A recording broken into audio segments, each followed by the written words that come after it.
सध्या सर्वत्र पाऊस चालू असल्याने पाणी पुरवठा करणाऱ्या तलाव विहिरींमध्ये पाणी पातळी वाढली आहे। पावसाचं पाणी तलाव विहिरींमध्ये येते।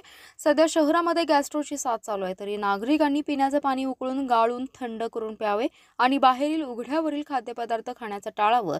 घरातील पाणी झाकून ठेवावं आणि पावसाळ्याचे दिवस चालू असल्याने नागरिकांनी स्वतःबरोबर कुटुंबाची विशेष काळजी घेण्याचं आवाहन कडेगावचे नगराध्यक्ष धनंजय देशमुख यांनी नागरिकांना केलंय।